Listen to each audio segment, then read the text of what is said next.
Recording by Harvey Chin. The Adventures of Pinocchio by C. Collodi. Translated by Carol della Chiesa. Chapter 27. The Great Battle Between Pinocchio and His Playmates. One is wounded. Pinocchio is arrested. Going like the wind, Pinocchio took but a very short time to reach the shore. He glanced all about him, but there was no sign of a shark. The sea was as smooth as glass. "Hey there, boys, where's that shark?" he asked, turning to his playmates. "He may have gone for his breakfast," said one of them, laughing. "Or perhaps he went to bed for a little nap," said another, laughing also. From the answers and the laughter which followed them, Pinocchio understood that the boys had played a trick on him. "What now?" he said angrily to them. "What's the joke?"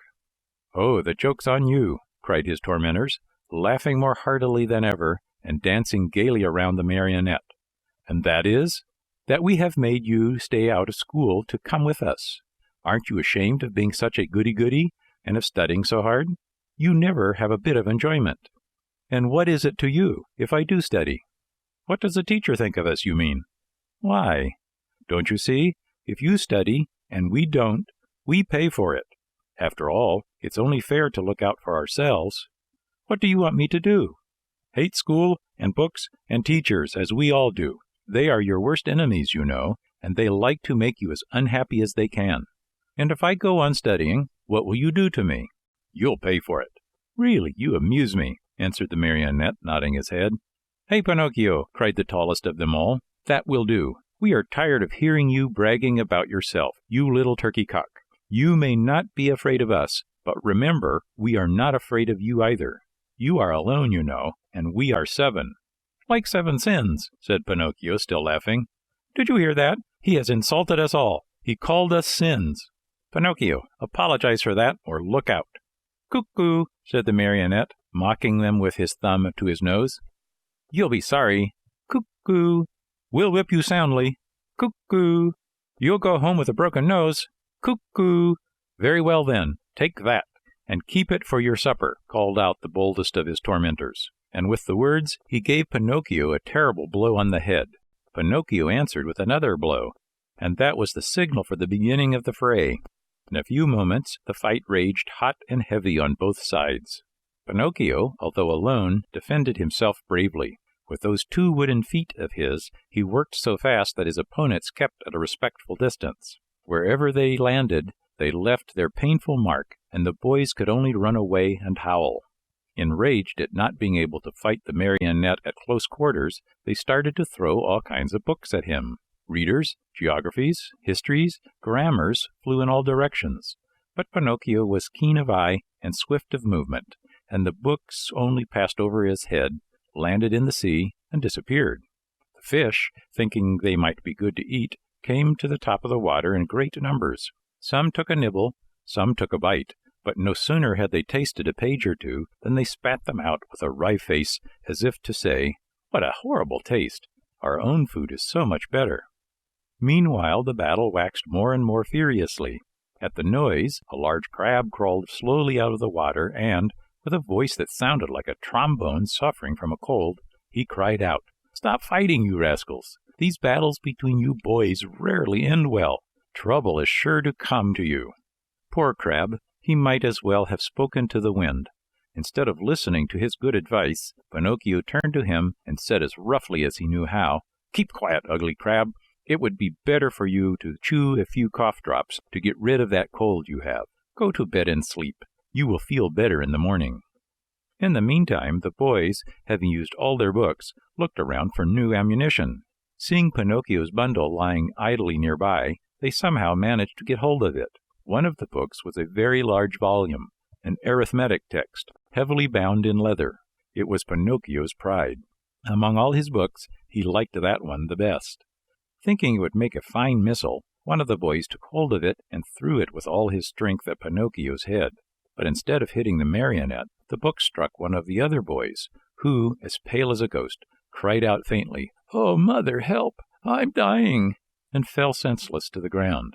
At the sight of that little pale corpse, the boys were so frightened that they turned tail and ran.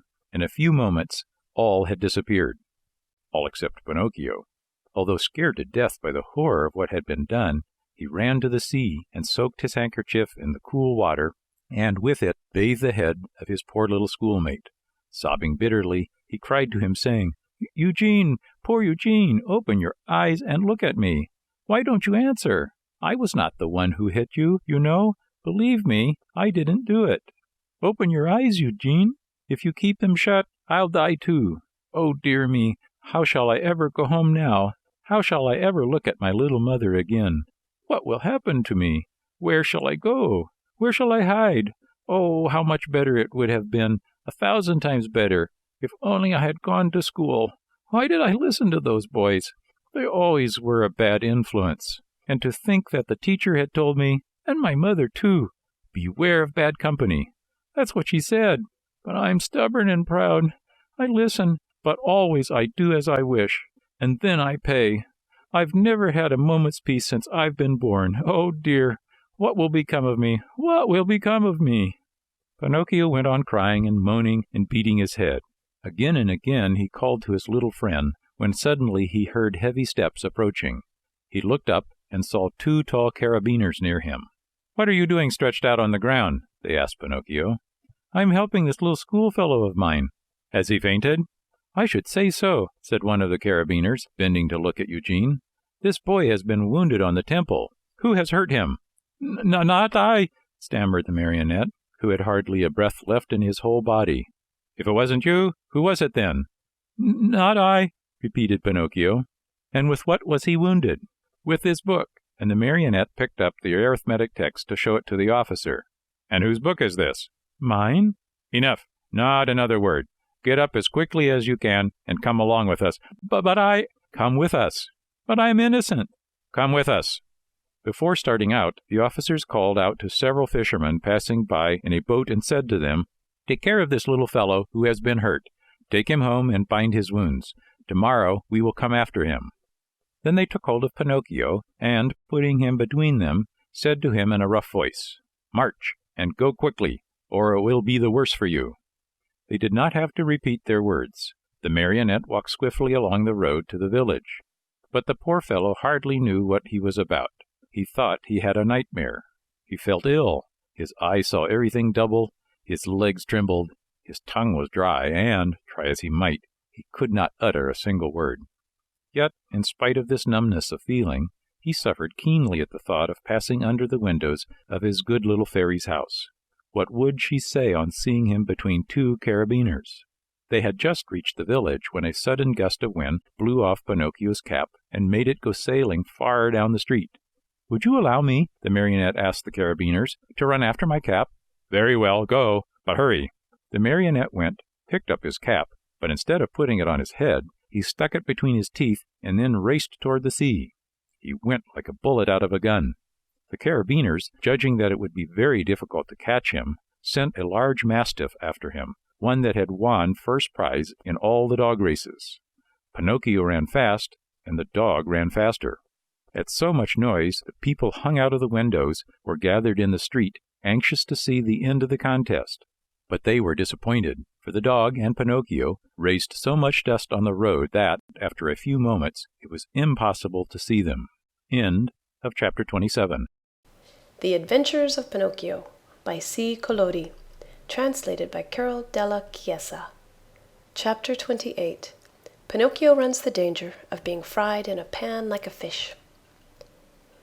During that wild chase, Pinocchio lived through a terrible moment when he almost gave himself up as lost.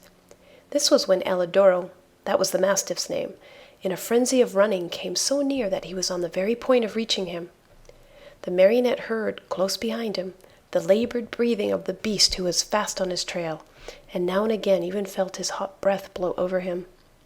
Luckily by this time he was very near the shore, and the sea was in sight, in fact only a few short steps away. As soon as he set foot on the beach, Pinocchio gave a leap and fell into the water. Alidoro tried to stop, but as he was running very fast he couldn't, and he too landed far out in the sea. Strange though it may seem, the dog could not swim. He beat the water with his paws to hold himself up, but the harder he tried, the deeper he sank. As he stuck his head out once more, the poor fellow's eyes were bulging, and he barked out wildly, "I drown! I drown!" "Drown!" answered Pinocchio from afar, happy at his escape. "Help, Pinocchio! Dear little Pinocchio, save me from death!" At those cries of suffering, the marionette, who, after all, had a very kind heart, was moved to compassion. He turned toward the poor animal and said to him, "But if I help you, will you promise not to bother me again by running after me?" "I promise, I promise.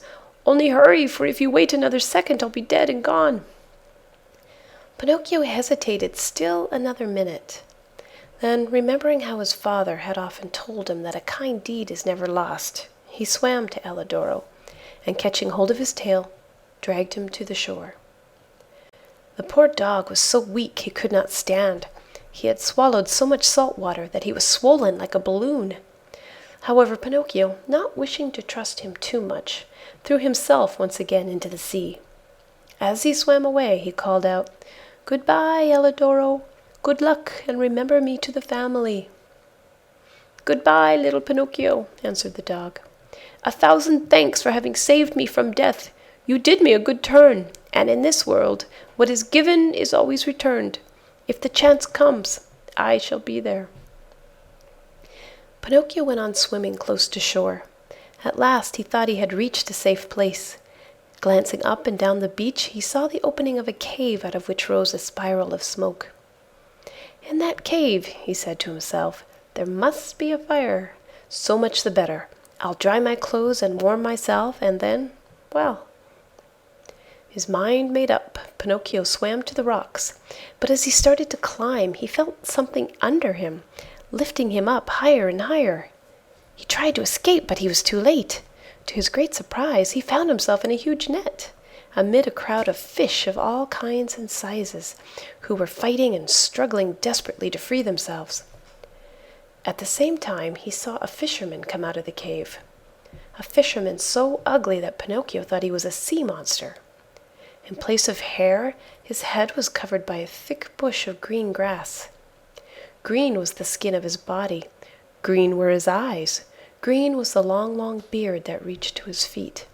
He looked like a giant lizard with legs and arms. When the fisherman pulled the net out of the sea, he cried out joyfully, "Blessed Providence! Once more I'll have a fine meal of fish." "Thank heaven I'm not a fish," said Pinocchio to himself, trying with these words to find a little courage. The fisherman took the net and the fish to the cave, a dark, gloomy, smoky place. In the middle of it, a pan full of oil sizzled over a smoky fire, sending out a repelling odor of tallow that took away one's breath. "Now let's see what kind of fish we have caught today," said the green fisherman. He put a hand as big as a spade into the net and pulled out a handful of mullets. "Fine mullets these," he said, after looking at them and smelling them with pleasure. After that, he threw them into a large, empty tub. Many times he repeated this performance.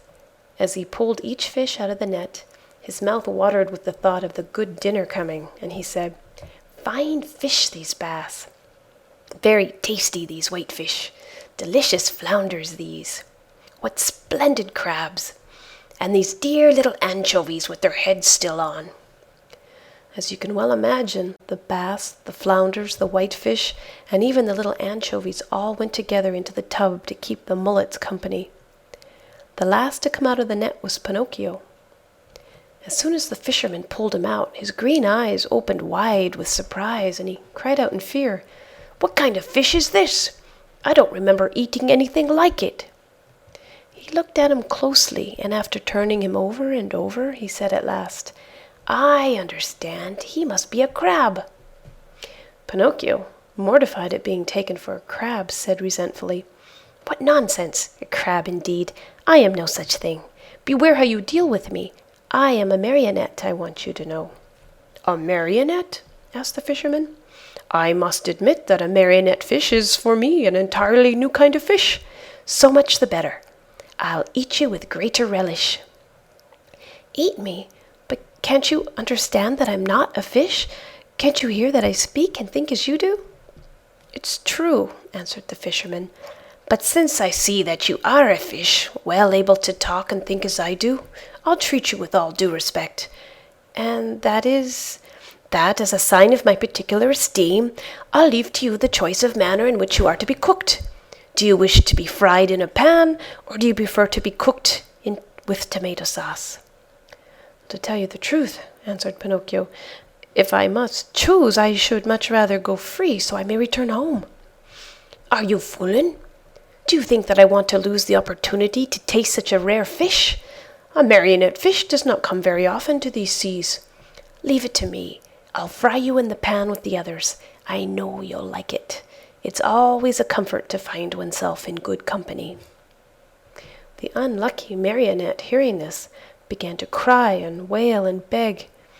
With tears streaming down his cheeks, he said, "How much better it would have been for me to go to school. I did listen to my playmates, and now I am paying for it. Oh, oh, oh." And as he struggled and squirmed like an eel to escape from him, the green fisherman took a stout cord and tied him hand and foot, and threw him into the bottom of the tub with the others. Then he pulled a wooden bowl full of flour out of a cupboard, and started to roll the fish into it, one by one. When they were white with it, he threw them into the pan. The first to dance in the hot oil were the mullets. The bass followed, then the whitefish, the flounders, and the anchovies. Pinocchio's turn came last. Seeing himself so near to death, and such a horrible death, he began to tremble so with fright that he had no voice left with which to beg for his life. The poor boy beseeched only with his eyes, but the green fisherman, not even noticing that it was he, turned him over and over in the flour until he looked like a marionette made of chalk. Then he took him by the head and... End of chapter 28.